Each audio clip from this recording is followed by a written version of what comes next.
In this video, we're going to talk about media literacy and why it is absolutely critical to teach our students, and really at this point, anybody with an internet connection, how to locate, analyze, and understand and create media content in the 21st century. So stick with me and we're going to learn more about media literacy today.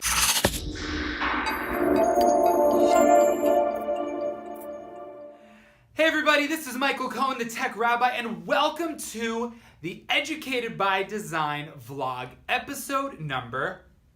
We're going to be talking about media literacy.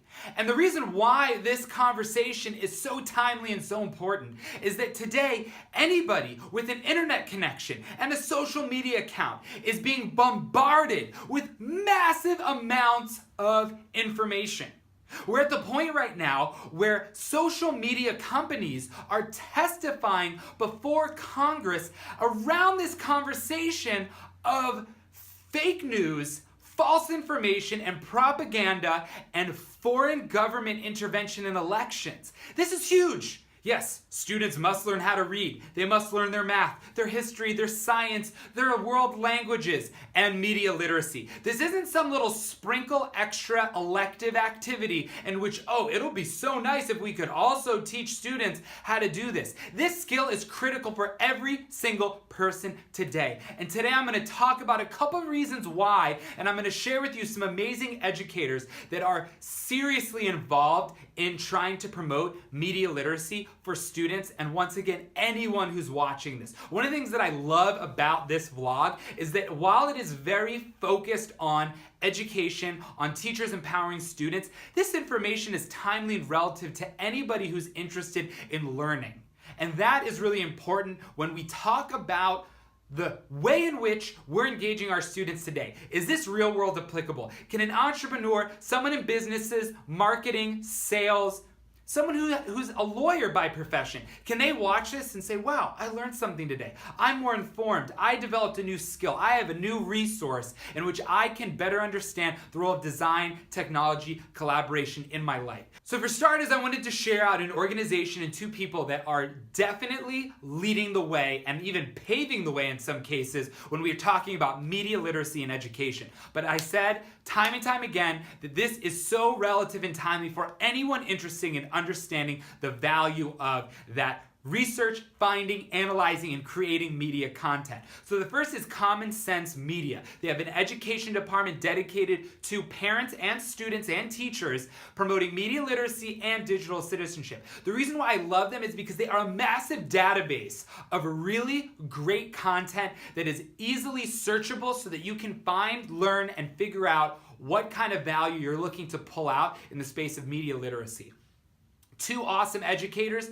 Don Goble is someone who I am always looking to when we're talking about media literacy and content creation. And Julie Smith. She is an author of a media literacy book, and she is definitely a leader in that space as well. So I recommend you connect with those three organizations and individuals to really deep dive into this conversation of media literacy.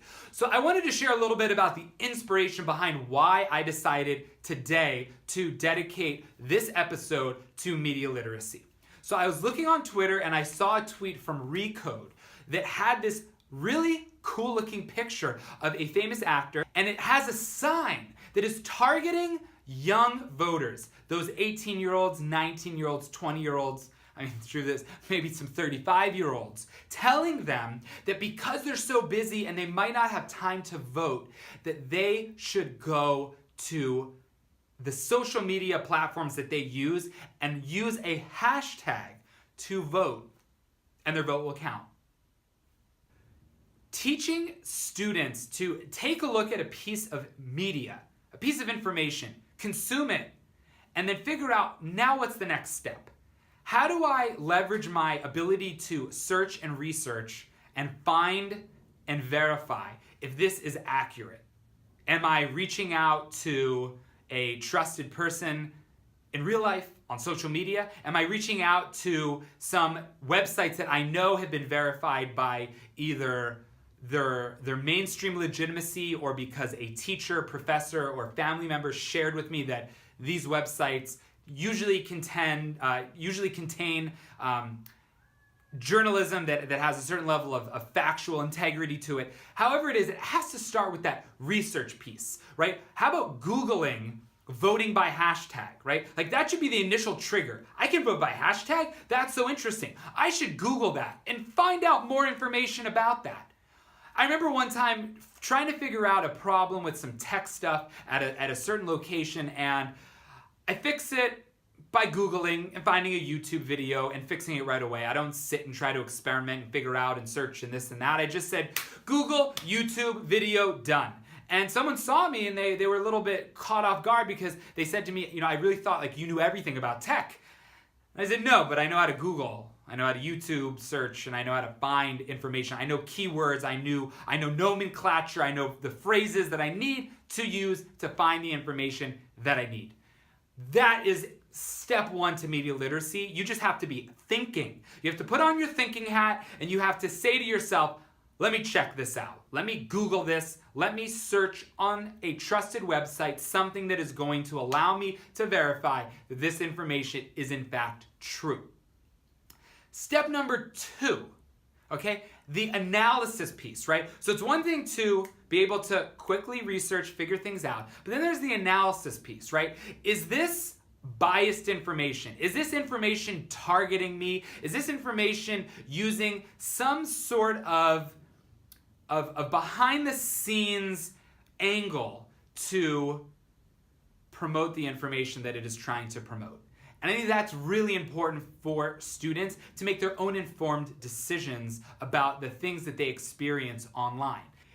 Do you notice where I'm going here right now with the critical thinking skills? It's so much more than just understanding the fundamental properties of media. What is a legitimate website? What is a website that tends to be biased and factual? What is a website that is focused on the good, maybe? So it's the research, it's understanding the phraseology, it's the analysis, the compare and contrast, knowing how to leverage different websites and the information they contain against one another. And then there is the third piece, which is that content creation piece, right? Media literacy, it's not enough to just consume content and understand content. It's important that we actually create our own content. So for me, I'm super inspired by design. I'm super inspired by the design process, by technology, by collaboration. In fact, I'm so inspired that I spend a significant amount of time putting out audio, video, and written content about these things. Now, how did I figure out how to develop this? So the first thing is I looked for resources that had tutorials, contained articles about the best software, the strategies, the way in which to use the software. Then I reached out to experts in the field. So I took to social media, I took to Google to do internet searches to find people that were willing to promote ways in which technology and a certain way of creative process and thinking could allow me to use media to create information, create content that I feel is inspiring for me, that allows me to share out my passions and hopefully brings value to someone else. Because I think at the end of the day, when we talk about the viral nature of media content, what is it that makes something go viral? It's value. Viral equals value.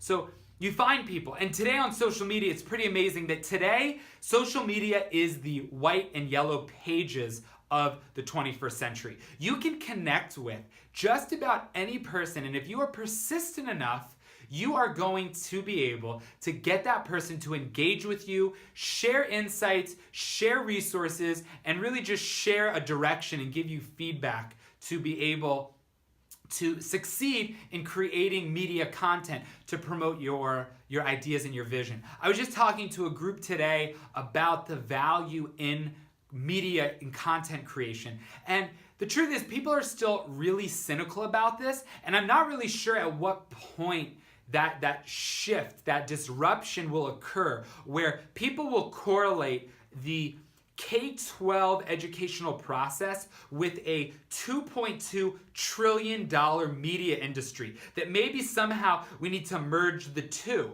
So you could give media classes, you could have production classes, video content, audio content creation classes, electives, or you can use media creation, which I'm a big proponent of, media creation to be the vehicle in which students will inform their understanding and share their understanding of content and create artifacts of learning. And then they will not only have the practice of creating content and communicating clearly, concisely, and hopefully in an engaging and passionate way, the information that people want. So they're bringing value to their teacher or their peers by creating consumable and great, true, awesome content on a specific topic of learning in their classroom. Sure, it's going to take a little bit longer, but you're doubling down on the skills of media literacy, media creation, and them sharing what they know that goes a step further and is a little more personal and engaging than a worksheet, even a digital worksheet.